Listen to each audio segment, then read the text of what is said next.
നമസ്കാരം,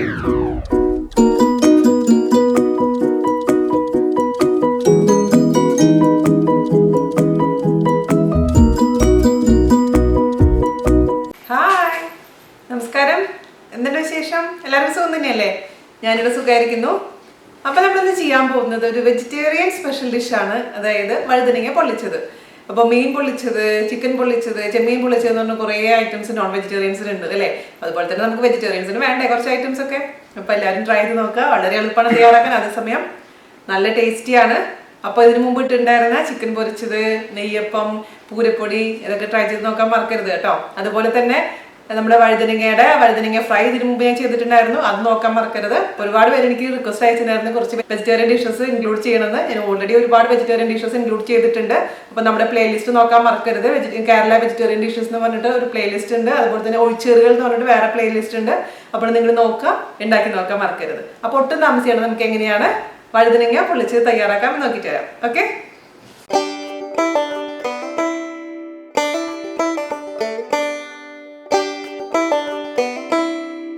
അപ്പോൾ നമുക്ക് വഴുതനങ്ങ പൊള്ളിക്കാൻ തുടങ്ങാം. അതിനുവേണ്ടി ഞാനിവിടെ ഒരു വലിയ വഴുതനങ്ങയാണ് എടുത്തിരിക്കുന്നത്. അപ്പൊ നിങ്ങളുടെ അടുത്ത് വലിയ വഴുതനങ്ങ ഇല്ല എന്നുണ്ടെങ്കിൽ സാരമൊന്നുമില്ല, ചെറിയ വഴുതനങ്ങ വെച്ചും ചെയ്യാം. പക്ഷെ ടേസ്റ്റ് വൈസ് നോക്കുമ്പോൾ ഇതാണ് ഏറ്റവും നല്ലത്, നമുക്ക് ചെയ്യാൻ എളുപ്പം ഇത് തന്നെയായിരിക്കും. ഈ വഴുതനങ്ങ നമുക്ക് രണ്ട് തരത്തിൽ കട്ട് ചെയ്യാം. ഒന്നില്ലെങ്കിൽ വട്ടത്തിൽ മുറിക്കാം, അതല്ലെങ്കിൽ നീളത്തിൽ മുറിക്കാം. നിങ്ങൾക്ക് എന്താണോ ഇഷ്ടം അതനുസരിച്ച് ചെയ്തോളൂ. സാധാരണ രീതിയിൽ നമ്മൾ മീനൊക്കെ പൊള്ളിക്കുമ്പോൾ ഇത്തിരി വലിയ മീനുകളല്ലേ അതിന് വേണ്ടിയിട്ട് ഉപയോഗിക്കാറ്. അതായത് ആവോലി, കരിമീൻ ഒക്കെയാണ് നമ്മൾ സാധാരണ എടുക്കാറ്. അപ്പൊ അത് വലിയ മീനായിട്ടാണ് എടുക്കാറ്. അത് ഒരിക്കലും പീസസ് ആയിട്ട് മുറിച്ചിട്ട് നമ്മൾ പൊള്ളിക്കാറില്ല സാധാരണ രീതിയിൽ. അതേസമയം വീട്ടിലൊക്കെ ചിലർ പൊള്ളിക്കാറുണ്ട്, അയിലയും ചാളയൊക്കെ പൊള്ളിക്കാറുണ്ട്. അപ്പൊ നിങ്ങളുടെ താല്പര്യം അനുസരിച്ച് കട്ടിങ് രീതി നിങ്ങൾ ഡിസൈഡ് ചെയ്യുക. അപ്പൊ ആദ്യം തന്നെ നമുക്ക് ഈ ഫ്രണ്ടിലത്തെ പോർഷനും അതുപോലെ ബാക്കിലത്തെ കുറച്ച് ഭാഗവും കട്ട് ചെയ്ത് കളയാം. പിന്നെ ഞാനിപ്പോൾ ഇത് നീളത്തിലാണ് മുറിക്കാൻ പോകുന്നത്. അതായത് ഒരു മീൻ ഇരിക്കുന്ന പോലത്തെ ഷേപ്പിലായിട്ട് മുറിച്ചെടുക്കാൻ പോകുന്നത്. അപ്പോൾ ഈ ഒരു അളവിൽ കേട്ടോ, ഈ ഒരു വലിപ്പത്തിലാണ് മുറിച്ചെടുക്കാൻ പോകുന്നത്. ഇത് കളയൊന്നും വേണ്ട, നമുക്ക് ഉപ്പേരിയൊക്കെ വയ്ക്കാൻ ഉപയോഗിക്കാം. അല്ലെങ്കിൽ വഴുതനങ്ങ ഫ്രൈ ചെയ്യുന്ന വീഡിയോ ഇട്ടിട്ടുണ്ടായിരുന്നില്ലേ, ഇത് വട്ടത്തിൽ കട്ട് ചെയ്തിട്ട് അതുപോലെ വറുത്തെടുത്ത് മാറ്റി വെച്ചാൽ മതി. അത് കളയൊന്നും വേണ്ട. അപ്പൊ ഇനി ഈ ഒരു പോർഷൻ നമുക്ക് കിട്ടിയിട്ടുണ്ട് അല്ലെ. ഈ ഒരു പോർഷനെ നമുക്ക് എന്താ ചെയ്യേണ്ടതെന്ന് പറഞ്ഞു കഴിഞ്ഞാൽ മൂന്നായിട്ട് നമുക്ക് മുറിച്ചെടുക്കാം. കുറച്ച് തിക്കായിട്ടുള്ള 3 പീസ്. ഓക്കെ, ഒരു പീസ് കിട്ടിയിട്ടുണ്ട്. പിന്നെ മിഡിലില് പീസും, അതായത് ഇച്ചിരി തിക്കായിട്ട് മുറിച്ചോളൂ. കാരണം ഇത് ഇങ്ങനെ ഫ്രൈ ചെയ്ത് വരുമ്പോൾ ഭയങ്കരമായിട്ട് ചുരുങ്ങി പോവും. അതുകൊണ്ടാണ് നമ്മൾ തിക്കായിട്ട് മുറിക്കാൻ പറയണത്. 3 പീസ് കിട്ടിയിട്ടുണ്ട്. പക്ഷെ ഞാൻ ഇതിലത്തെ മേലത്തെ ഭാഗത്തെ തൊലി അങ്ങ് കട്ട് ചെയ്ത് കളയും. കാരണം ഇതിൻ്റെ ഉള്ളിലോട്ട് മസാല പിടിക്കില്ല തൊലി ഉണ്ടെന്നുണ്ടെങ്കിൽ. അതുകൊണ്ടാണ് ഞാൻ തൊലി അങ്ങ് കട്ട് ചെയ്ത് കളയാൻ പോകുന്നത്. ഭാഗം ഇങ്ങനെ പൊന്തി നിൽക്കുന്ന ഒരു ഷേപ്പ്ലെസ് ആയിട്ടുള്ള ഈ ഭാഗം ഞാനിത് മുറിച്ചെടുത്തിട്ടുണ്ട്. അത് നമുക്കങ്ങ് ഫ്രൈ ചെയ്തെടുക്കാം കേട്ടോ. പിന്നെ അതൊക്കെ അപ്പോഴും വെള്ളത്തിൽ എന്താ പറയുക, പെട്ടെന്ന് തന്നെ കറുത്ത് കളറായിട്ട് മാറും. അതുകൊണ്ട് പെട്ടെന്ന് തന്നെ മസാല പുരട്ടാൻ ശ്രദ്ധിക്കുക. അപ്പം നമുക്ക് 3 പീസ് ഞാൻ റെഡിയാക്കി എടുത്ത് വെച്ചിട്ടുണ്ട്. എന്താ ചെയ്യേണ്ടതെന്ന് പറഞ്ഞാൽ ഇതിലേക്ക് നമുക്ക് ഒരു മസാല റെഡിയാക്കണം. അതിന് വേണ്ടിയിട്ട് ഒരു പാത്രം എടുക്കുക. ആ പാത്രത്തിലോട്ട് 3 പീസിനുള്ള മസാലയാണ് ഇപ്പോൾ തയ്യാറാക്കാൻ പോകുന്നത് നമ്മൾ. അതിന് വേണ്ടിയിട്ട് ഞാൻ കാശ്മീരി ചില്ലി പൗഡർ 1 ടീസ്പൂൺ എടുത്തിട്ടുണ്ട്. കാശ്മീരി ചില്ലി പൗഡർ നിർബന്ധമൊന്നുമില്ല കേട്ടോ, സാധാരണ മുളക് പൊടി ആയാലും മതി. പക്ഷെ ഒരു കളർ കിട്ടാൻ വേണ്ടിയിട്ടാണ് ഞാൻ കാശ്മീരി ചില്ലി പൗഡർ എടുത്തിരിക്കുന്നത്. പിന്നെ ഞാൻ ഇതിലേക്ക് ഒരു 1/4 ടീസ്പൂണോളം നല്ല മുളക് പൊടി ചേർത്ത് കൊടുത്തിട്ടുണ്ട്. ഇത് സാധാരണ വെറുതെ മുളക് പൊടി, മഞ്ഞൾപ്പൊടി, ഉപ്പും മാത്രം ഇട്ടിട്ടാണ് നമ്മളിത് മാരിനേറ്റ് ചെയ്ത് 1/4 ടീസ്പൂൺ മഞ്ഞൾപ്പൊടി ഇട്ട് കൊടുത്തിട്ടുണ്ട്. അതുപോലെ തന്നെ അല്പം ഉപ്പിട്ട് കൊടുക്കുക. നന്നായി അങ്ങ് മിക്സ് ചെയ്ത് കൊടുക്കുക. ഈ വഴുതനങ്ങ എന്ന് പറഞ്ഞാൽ നിറയെ വെള്ളമുള്ള വെജിറ്റബിൾ ആണ്. അപ്പോൾ അതിൽ തന്നെ നല്ലോണം വെള്ളം ഉണ്ടാവും. അപ്പോൾ ഇതിൽ മാരിനേറ്റ് ചെയ്യുന്ന സമയത്ത് ഇതിൽ ഒരുപാട് വെള്ളം ഒഴിക്കാൻ ശ്രമിക്കരുത്. ഒരുപാട് വെള്ളം ഒഴിച്ച് കഴിഞ്ഞാൽ ഒരുപാട് അങ്ങ് വെള്ളമായിട്ട് പോകും വഴുതനങ്ങ. നമുക്കിനി ഇതിലോട്ടൊരു അല്പം വെളിച്ചെണ്ണ ചേർത്ത് കൊടുക്കുക. വെളിച്ചെണ്ണ നിർബന്ധമൊന്നുമില്ല, പക്ഷെ വെളിച്ചെണ്ണ ചേർക്കുമ്പോൾ ഒരു പ്രത്യേക ഫ്ലേവർ വരും നമ്മുടെ ഫ്രൈക്ക്. 1/2 ടീസ്പൂൺ വെളിച്ചെണ്ണ ചേർത്ത് കൊടുത്തിട്ടുണ്ട്. മിക്സ് ചെയ്ത് കൊടുക്കുക. ഒരല്പം വെള്ളം മാത്രം ഒഴിച്ചിട്ട് അങ്ങ് ഒരു മാരിനേഷൻ തയ്യാറാക്കാം. ഇതിൽ പുളിയൊന്നും ചേർക്കേണ്ട ആവശ്യമില്ല, കാരണം നമ്മൾ വഴറ്റുമ്പോൾ തക്കാളിയൊക്കെ ചേർക്കുന്നുണ്ട്. നമ്മുടെ മസാല റെഡി ആയിട്ടുണ്ട്. നമുക്കിനി ഒരു പീസ് എടുക്കുക. അതിലേക്ക് ഉപ്പൊക്കെ നോക്കണം കേട്ടോ. ഉപ്പ് ഞാൻ നോക്കിയപ്പോൾ കറക്റ്റാണ്. എന്നിട്ട് മസാല പുരട്ടി കൊടുക്കുക. ഇത് നമ്മൾ എന്താ പറയുക, കഴുകി വെച്ചിരുന്ന വഴുതനങ്ങ ആയിരുന്നു. പിന്നെ മുറിച്ചതിന് ശേഷം നമ്മളിത് കഴുകാൻ പാടില്ല. അപ്പോൾ ഒരു ഫോർക്ക് എടുക്കുക, ഈ സൈഡിലൊക്കെ നന്നായിട്ട് കുത്തി കൊടുക്കുക, ഹോൾ ഇട്ട് കൊടുക്കുക. അപ്പോൾ എന്താ ഗുണം എന്ന് വെച്ച് കഴിഞ്ഞാൽ നമ്മൾ മാരിനേറ്റ് ചെയ്യുന്ന മസാല ഉള്ളിലോട്ട് അങ്ങ് പൊക്കോളും. അപ്പം അതുകൊണ്ട് ഇതേപോലെ ഒരു ഫോർക്ക് എടുത്ത് മൊത്തത്തിൽ അങ്ങ് കുത്തി കൊടുക്കുക. അപ്പം ആദ്യം തന്നെ കുത്തി കൊടുത്തതിന് ശേഷം പരട്ടിയാൽ മതി. മാക്സിമം ഞാൻ കുത്തി കൊടുത്തിട്ടുണ്ട്. ഒരുപാട് മസാല ഒന്നും വേണ്ട, ജസ്റ്റ് ഒന്ന് ഫ്രൈ ചെയ്തെടുക്കാനുള്ള സംഭവമാണിത്. അതുകൊണ്ട് നമ്മൾ മീനിൽ തേച്ച് പിടിപ്പിക്കുന്ന പോലെ ഒന്നും ആവശ്യമൊന്നുമില്ല. ഒരു പീസ് ആയിട്ടുണ്ട്. അടുത്ത പീസ് എടുക്കുക. ഇതേപോലെ തന്നെ ഫോർക്ക് കൊണ്ട് കുത്തി ഹോൾസ് ഇട്ട് കൊടുക്കുക. ഇതിലേക്ക് ഇതേപോലെ തന്നെ തേച്ച് പിടിപ്പിച്ച് കൊടുക്കുക. ഇപ്പോൾ ഈ മണ്ഡലകാലത്തൊക്കെ അതേപോലെ തന്നെ നോമ്പ്, ക്രിസ്ത്യൻസിൻ്റെ നോമ്പിൻ്റെ സമയത്തൊക്കെ നമുക്ക് നോൺ വെജ് ഒന്നും കഴിക്കാൻ പറ്റില്ലല്ലോ. അപ്പോൾ ആ സമയത്ത് ഇതുപോലത്തുള്ള കുറച്ച് വെജിറ്റബിൾസ് ഐറ്റംസ് നമ്മുടെ കയ്യിലുണ്ടെന്നുണ്ടെങ്കിൽ ഇതുപോലെ നല്ല അടിപൊളിയായിട്ടുള്ള ഡിഷസ് നമുക്ക് തയ്യാറാക്കി എടുക്കാൻ പറ്റും. ഇത് നോൺ വെജിറ്റേറിയൻസിനും ഇഷ്ടപ്പെടുമെന്ന് തന്നെയാണ് ഞാൻ വിശ്വസിക്കുന്നത്. ഇത് നമ്മൾ കഴിച്ചു കഴിഞ്ഞാൽ പറയില്ല വഴുതനങ്ങയാണ്, അത്രയും ടേസ്റ്റാണ്. വഴുതനങ്ങാന്ന് കേക്കും ഓടിപ്പോകുന്ന കുറച്ച് പേരുണ്ട് എനിക്കറിയാവുന്ന കൂട്ടത്തിൽ. അവരൊന്ന് കൈവക്കിക്കേ, നിങ്ങളിത് ഉണ്ടാക്കി നോക്കൂ, എന്നിട്ട് എന്നോട് പറയൂ കേട്ടോ. ഇതിപ്പോൾ ഞാനൊരു 20 മിനിറ്റ് അങ്ങ് ഫ്രിഡ്ജിലെടുത്ത് വെക്കാൻ പോവുകയാണ്. അപ്പോൾ നന്നായിട്ട് ഇതിലേക്ക് മസാലയൊക്കെ നന്നായി പിടിച്ചോളും. അതിനുശേഷം വേണം നമുക്ക് വറുത്തെടുക്കാൻ. പക്ഷെ ആ സമയം കൊണ്ട് നമുക്ക് ഇതിലേക്കുള്ള മസാലകൾ, അതായത് സവാളയും ഒക്കെ വഴറ്റേണ്ട കാര്യങ്ങളൊക്കെ നമുക്കൊന്ന് ചെയ്യാം. അപ്പം ഞാനിത് എടുത്ത് വെക്കാൻ പോവാണ് കേട്ടോ. ചെറിയ ബൗൾ എടുത്തിട്ടുണ്ട് മിക്സിയുടെ. അതിലോട്ട് നമുക്ക് ഒരു ചെറിയ കഷ്ണം ഇഞ്ചി ഇട്ട് കൊടുക്കാം. അരച്ചെടുക്കണം കേട്ടോ. ഞാൻ ഇതിലേക്ക് ഇടുന്ന എല്ലാം കൂടെ ഒരുമിച്ച് അങ്ങ് അരച്ചെടുക്കേണ്ടതാണ്. കഷ്ണം ഇഞ്ചി ഒന്ന് ചെറുതാക്കി അങ്ങ് മുറിച്ചിടുക. അപ്പോൾ ചെറുതാക്കി മുറിച്ചിടുമ്പോൾ പെട്ടെന്ന് തന്നെ അരഞ്ഞ് കിട്ടും. അതിന് വേണ്ടിയിട്ടാണ് മുറിച്ചിടുന്നത്. പിന്നെ നമുക്ക് ചേർത്ത് കൊടുക്കേണ്ടത് ഒരു 3 കഷ്ണം വെളുത്തുള്ളിയാണ്. 3 കഷ്ണം വെളുത്തുള്ളി ഞാൻ ഇതിലേക്ക് ഇട്ട് കൊടുത്തിട്ടുണ്ട്. പിന്നെ ഞാൻ ഇതിലേക്ക് ഇട്ട് കൊടുക്കാൻ പോകുന്നത് ഒരു പച്ചമുളകാണ്, നല്ല എരിവുള്ള പച്ചമുളക്. അതുപോലെ തന്നെ ഒരു 3-4 കറിവേപ്പില. പിന്നെ ഞാൻ ഇതിലേക്ക് ഇടാൻ പോകുന്നത് ഒരു നുള്ള് പെരുംജീരകം, ഒരു 1/2 ടീസ്പൂണോളം കുരുമുളക് പൊടി, ഒരു 1/4 ടീസ്പൂൺ നല്ല മുളക് പൊടി, 1 ടീസ്പൂൺ കാശ്മീരി മുളക് പൊടി, അതുപോലെ തന്നെ 1/4 ടീസ്പൂണോളം മഞ്ഞൾപ്പൊടി. ഇത്ര ഇട്ട് കൊടുത്തിട്ടുണ്ട്. ഇത് നമുക്ക് അല്പം വെള്ളം ചേർത്തിട്ട് നന്നായിട്ട് അങ്ങ് അരച്ചെടുക്കണം. വെള്ളം ഒരുപാട് കൂടാൻ പാടില്ല. ഒരുപാട് വെള്ളം കൂടി കഴിഞ്ഞാൽ നമുക്ക് നന്നായിട്ട് അരച്ചെടുക്കാൻ പറ്റില്ല. അപ്പോൾ നന്നായിട്ട് നിങ്ങൾ നല്ല ഫൈൻ പേസ്റ്റ് ആയിട്ട് അരച്ച് കൊണ്ടുവരാം കേട്ടോ. ഇതാ നമ്മുടെ മസാല നന്നായിട്ട് ഫൈനായിട്ട് പേസ്റ്റ് ആയിട്ട് അരച്ച് വെച്ചിട്ടുണ്ട്. ഇനി നമുക്ക് ഉള്ളിയൊക്കെ വഴറ്റാൻ തുടങ്ങാം. മസാല ഉണ്ടാക്കാൻ വേണ്ടിയിട്ട് നമുക്കൊരു കടായി ചൂടാക്കാൻ വെക്കാം. അതിലോട്ട് വെളിച്ചെണ്ണ ഒഴിച്ച് കൊടുക്കാം. അതൊന്ന് ജസ്റ്റ് ഒന്ന് ചൂടായിട്ട് വരട്ടെ. നമുക്കിനി ഇതിലോട്ട് അല്പം കറിവേപ്പില ഇട്ട് കൊടുക്കാം. ഞാൻ ഇതിലേക്ക് ചേർത്ത് കൊടുക്കാൻ പോകുന്നത് ഒരു 3 ചെറിയ സവാള ചെറുതാക്കി അരിഞ്ഞത്. അതുപോലെ തന്നെ ടേസ്റ്റ് കുറച്ച് കൂട്ടി കൊടുക്കാൻ വേണ്ടിയിട്ട് ഞാൻ കുറച്ചൊരു 10-15 ചെറിയുള്ളി 2ആയിട്ട് മുറിച്ചിട്ട് കൊടുക്കുന്നുണ്ട്. അപ്പം നിങ്ങളുടെ അടുത്ത് ചെറിയുള്ളി ഇല്ലെങ്കിൽ ഇടണ്ട കേട്ടോ, കുഴപ്പമൊന്നുമില്ല. പക്ഷെ നമുക്ക് ഇതിലേക്ക് അല്പം ഉപ്പിട്ട് കൊടുക്കാം. ഉപ്പ് എപ്പോഴും സൂക്ഷിച്ചിടുക. ഞാനിപ്പോൾ മീഡിയം ഫ്ലെയിമിലാണ് ഇട്ടിരിക്കുന്നത്. നന്നായിട്ട് ഇതങ്ങ് വഴറ്റി കൊടുക്കുക. നല്ല ബ്രൗൺ കളർ ആവുന്ന വരെ വഴറ്റണം.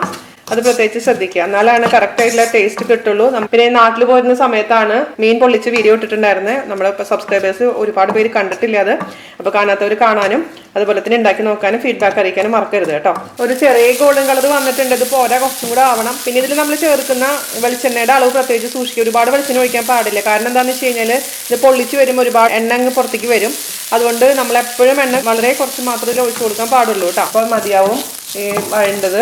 ഇപ്പോൾ ഈ അത്യാവശ്യം ബ്രൗൺ ഷെയ്ഡ് വന്നിട്ടുണ്ട്. നമുക്കിനി ഇതിലോട്ട് തീ കുറച്ചതിന് ശേഷം ലോ ഫ്ലെയിമിലോട്ട് മാറ്റിയിട്ടുണ്ട്. ഇതിലേക്ക് നമ്മൾ അരച്ച് വെച്ചിരിക്കുന്ന പേസ്റ്റില്ലേ, അതായത് ആദ്യം തന്നെ അരച്ചില്ലേ മിക്സിയിൽ, ആ കൂട്ട് ചേർത്ത് കൊടുക്കുക. ഇപ്പോൾ അരയ്ക്കണമെന്ന് നിർബന്ധമൊന്നുമില്ല കേട്ടോ. നിങ്ങൾക്ക് വെറുതെ പൊടികളും അതേപോലെ തന്നെ ഇഞ്ചിയും വെളുത്തുള്ളിയൊക്കെ ചേർത്താലും മതിയാവേ.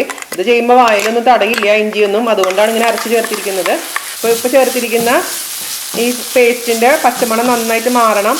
അത് വരെ ചെറിയ തീയിലിട്ടതിന് ശേഷം വഴറ്റി കൊടുത്തോണ്ടേ ഇരിക്കുക. ഇപ്പം നമ്മുടെ മസാലയുടെ ആ പച്ച ടേസ്റ്റ് ഒക്കെ നന്നായിട്ട് മാറിയിട്ടുണ്ട്. നല്ലൊരു സ്മെല്ല് വരാൻ തുടങ്ങിയിട്ടുണ്ട്. നമുക്കിനി ഇതിലോട്ട് ഒരു തക്കാളി അരിഞ്ഞിട്ട് കൊടുക്കാം. തക്കാളി ഒരുപാട് പുളിയുള്ള തക്കാളി പാടില്ല. അപ്പോൾ ചിലർ ചോദിക്കാറുണ്ട് എങ്ങനെയാ ചേച്ചി പുളിയുള്ള തക്കാളിയും പുളിയില്ലാത്ത തക്കാളിയും തിരിച്ചറിയാന്ന്. അത് ഏകദേശം കണ്ടാൽ തന്നെ അറിയാൻ പറ്റും. നല്ല പഴുത്ത് തുടുത്തിരിക്കുന്നുണ്ടാവും തക്കാളി. നാടൻ തക്കാളിയിൽ മിക്കതും പുളി ഉണ്ടാവാൻ ചാൻസ് കൂടുതലാണ്. പക്ഷെ ഇവിടെ എനിക്ക് കിട്ടുന്ന തക്കാളിയിൽ ഒന്നാമത് ഇവിടെ ലോക്കലായിട്ട് വരുന്ന തക്കാളി നല്ലതാണ്. അതുപോലെ തന്നെ പുറത്തുനിന്ന് വരുന്ന തക്കാളികളാണ്. അപ്പം അതിന് പുളി ഉണ്ടാവാറില്ല. അപ്പോൾ സാധാരണ കാണുമ്പോൾ തന്നെ അറിയാൻ പറ്റും ഏകദേശം. അങ്ങനെയാണ് ഞാൻ ചൂസ് ചെയ്യുന്നത്. നല്ല കളറുള്ള തക്കാളി നോക്കി വാങ്ങിച്ചാൽ മതി. അപ്പോൾ ഒരു മീഡിയം സൈസ് തക്കാളി ഞാൻ എനിക്ക് അരിഞ്ഞിട്ട് കൊടുത്തിട്ടുണ്ട്. നന്നായി അങ്ങ് മിക്സ് ചെയ്ത് കൊടുക്കുക. അടച്ചു വെച്ചിട്ട് അങ്ങ് കുക്ക് ചെയ്യാം. വെള്ളം ഒന്നും ഒഴിച്ചു കൊടുത്തിട്ടില്ല, കാരണം ഈ തക്കാളിയിലെല്ലാം നല്ലോണം അത്യാവശ്യം വെള്ളം ഉണ്ട്. അതേസമയം നിങ്ങളുടെ ഇതിൽ വെള്ളം കുറവ് തോന്നുവാണെങ്കിൽ ഒരു 1/4 ഗ്ലാസ് വെള്ളം ഒഴിച്ചിട്ട് അങ്ങ് അടച്ചു വെച്ച് അങ്ങ് വേവിക്കുക. അപ്പോൾ മീഡിയം ഫ്ലെയിമിലിട്ടതിന് ശേഷം നമുക്ക് ഇതങ്ങോട്ട് തക്കാളി നന്നായി അങ്ങ് കുക്ക് ചെയ്തെടുക്കാം കേട്ടോ. തക്കാളി നന്നായിട്ട് അങ്ങ് ഉടഞ്ഞിട്ടുണ്ട്. എന്നാലും ഒന്ന് തുറന്ന് വെച്ചിട്ട് ഒന്നും കൂടെ ഒന്ന് കുക്ക് ചെയ്തെടുക്കണം. ആ തക്കാളിയുടെ നല്ല പച്ച ടേസ്റ്റ് ഉണ്ടാവും. അത് നന്നായി മാറി കിട്ടണം. ഞാൻ പറഞ്ഞല്ലോ, ക്ഷമയാണ് ഇതിൻ്റെയൊക്കെ ഏറ്റവും വലിയൊരു കാര്യം. ക്ഷമ ഉണ്ടെങ്കിൽ മാത്രം നല്ല ടേസ്റ്റ് ആയിട്ട് നമുക്ക് ഭക്ഷണം ഉണ്ടാക്കിയെടുക്കാൻ പറ്റുള്ളൂ. നിങ്ങളിപ്പോൾ തിരക്ക് പിടിച്ചെങ്ങാണ്ട് മുഴുവനും വഴറ്റാതെയൊക്കെ ഉണ്ടാക്കുകയാണെങ്കിൽ ആ ഒരു പെർഫെക്ഷൻ കിട്ടില്ല. നമ്മുടെ ഏത് ഭക്ഷണം ഉണ്ടാക്കുകയാണെങ്കിലും ഒരുപാട് സ്പൈസി ആയിട്ടുള്ള ഒരു ഗ്രേവി അല്ല അത്. കാരണം ഇതൊരു വെജിറ്റേറിയൻ ഡിഷാണ്. അതായത് മീനിൽ നമ്മൾ മുളക് ഇടുന്ന പോലെ ഒരിക്കലും വഴുതനങ്ങയിലൊന്നും ഇടാൻ പാടില്ല. കുറച്ച് ലൈറ്റായിട്ട് എരിവേ പാടുള്ളൂ. അതുകൊണ്ട് നമ്മൾ ചേർത്തിരിക്കുന്ന മുളക് നിങ്ങളുടെ കയ്യിലുള്ള മുളകിന്റെ പൊടിയുടെ എരിവ് അനുസരിച്ച് വേണം ഇതിൽ ചേർത്ത് കൊടുക്കാൻ. അപ്പോൾ എനിക്കിവിടെ കാശ്മീരി മുളക് പൊടിക്ക് ഒട്ടും എരിവില്ല, അതുകൊണ്ടാണ് ഞാൻ 1 ടീസ്പൂൺ ചേർത്ത് കൊടുത്തിരിക്കുന്നത്. അതേസമയം എരിവ് കൂടുതൽ ഉണ്ടെങ്കിൽ 1/2 ടീസ്പൂണൊക്കെ ചേർത്ത് കൊടുത്താൽ മതിയാവും. അതുപോലെ തന്നെ നല്ല മുളക് പൊടി മാത്രമേ നിങ്ങളുടെ കയ്യിലുള്ളൂ എങ്കിൽ ആകപ്പാടെ മൊത്തത്തിൽ 1/4 ടീസ്പൂൺ മുളക് പൊടി മാത്രം ചേർത്ത് കൊടുത്താൽ മതി കേട്ടോ. പച്ചമുളകിന് ആവശ്യത്തിന് എരിവുണ്ടാവും.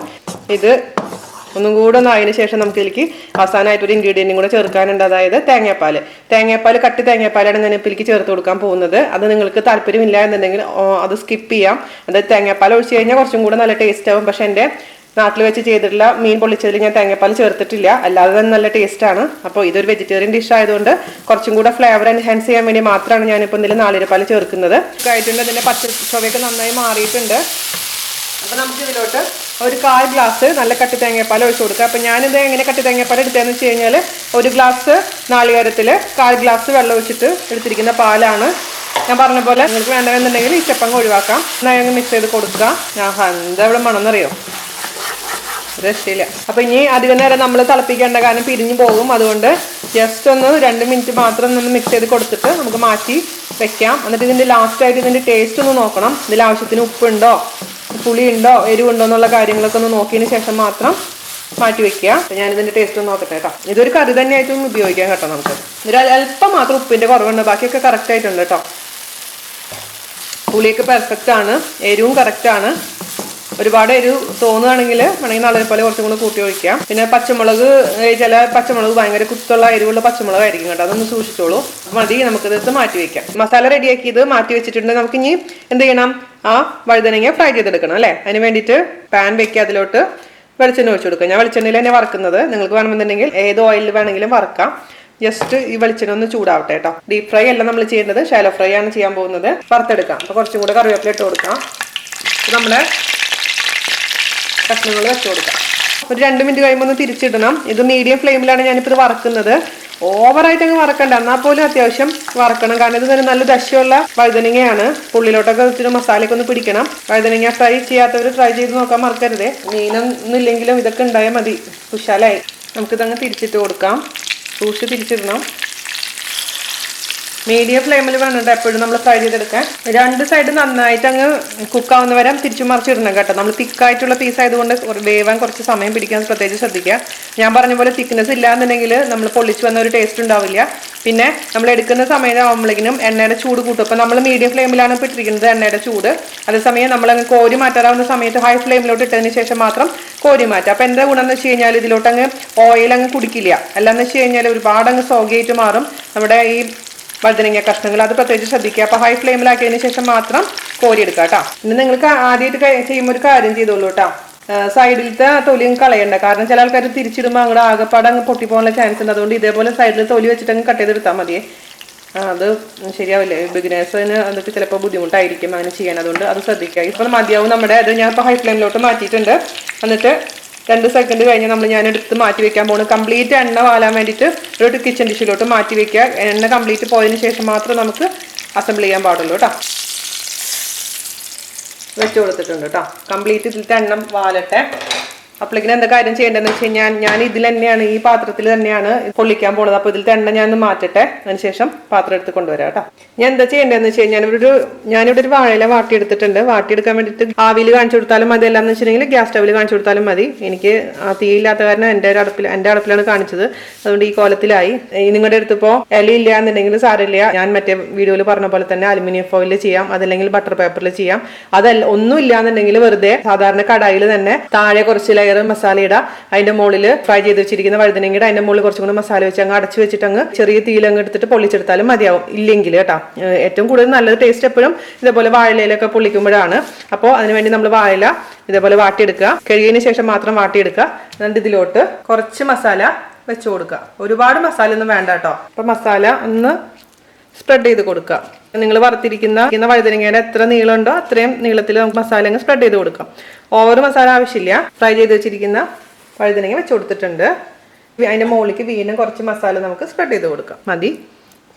നമുക്കിതങ്ങ് പൊതിഞ്ഞെടുത്ത് പൊള്ളിക്കാൻ വെക്കാം കേട്ടോ. പൊതിഞ്ഞ് കൊടുക്കാം.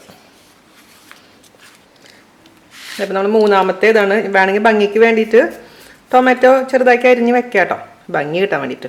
ഒരുപാട് ടൊമാറ്റോ വേണ്ട, കാരണം ഓൾറെഡി അത്യാവശ്യം പുളിയുണ്ട് നമ്മുടെ ഗ്രേവിക്ക്. ഇത് മതി. ഇതും ഇതേപോലെ തന്നെ അടയ്ക്കാം. നമ്മുടെ വാഴയുടെ തണ്ടിൻ്റെ ഇതുകൊണ്ട് തന്നെ നമുക്കിത് കെട്ടാം. അപ്പോൾ നമ്മുടെ 3 പൊതി റെഡി ആയിട്ടുണ്ട്. നമുക്കിനി ഇത് പൊള്ളിച്ചെടുക്കാം. പാൻ ചൂടാക്കുക, അതിലോട്ട് നമ്മളുടെ ഓരോ പൊതിയും വെച്ച് കൊടുക്കാം. അറ്റ് എ ടൈം 2 എണ്ണം വെച്ചാൽ മതി, കാരണം അത് സ്ഥലം ഉണ്ടാവില്ല. എന്നിട്ട് നമുക്ക് പതുക്കെ മീഡിയം ഫ്ലെയിമിൽ തിരിച്ചും മറിച്ചിട്ടിട്ട് അങ്ങ് പൊള്ളിച്ചെടുക്കാം. ഇലയുടെ കളർ മാറുമ്പോൾ നമുക്ക് മനസ്സിലാവും ഏകദേശം ആയിട്ടുണ്ടെന്നുള്ള കാര്യം. ഇത് നമ്മൾ ഇത് തിരിച്ചിട്ട് കൊടുത്തിട്ടുണ്ട്. ഇങ്ങനെ ഇല പൊട്ടുന്നൊരു സൗണ്ട് കേൾക്കാൻ തുടങ്ങും. അപ്പം മനസ്സിലാക്കണം ഇത് ഏകദേശം റെഡി ആയിട്ടുണ്ടാവും. മാത്രമല്ല അതിൻ്റെ ഉള്ളിൽ എണ്ണയൊക്കെ കുറച്ചായിട്ട് പുറത്തേക്ക് വരാൻ തുടങ്ങും. ആദ്യം തന്നെ കേക്കില്ല, കുറച്ച് കഴിഞ്ഞിട്ട് ഒരു 10 മിനിറ്റ് കഴിയുമ്പോഴേ കേക്ക് തിരിച്ചും മറിച്ചിട്ട് കഴിഞ്ഞാൽ അപ്പോൾ നന്നായിട്ട് ഇലയൊക്കെ കരിയാൻ തുടങ്ങിയിട്ടുണ്ട്, നല്ല പൊട്ടുന്ന സൗണ്ടൊക്കെ നിൽക്കാൻ തുടങ്ങിയിട്ടുണ്ട്. അപ്പോൾ ഞാൻ എടുത്ത് മാറ്റാൻ പോവാണ് കേട്ടോ.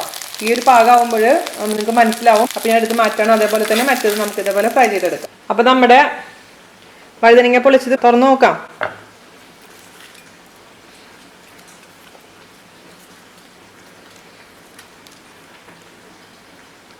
അടിപൊളിയായിട്ടുള്ള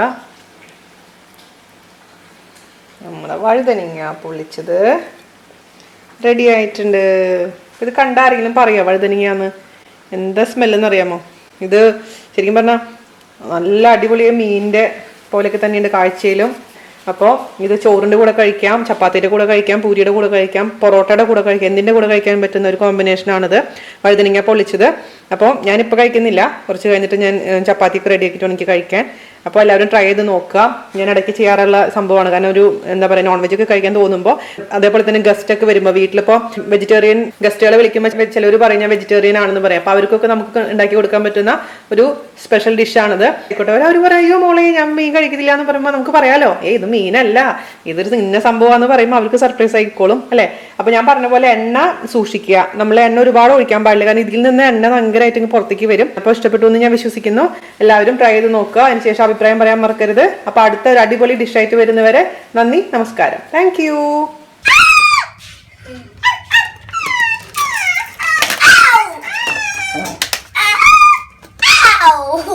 The sharpness. Ow. Ow. The ball. Come here. Come here. Are you a nerdy boy?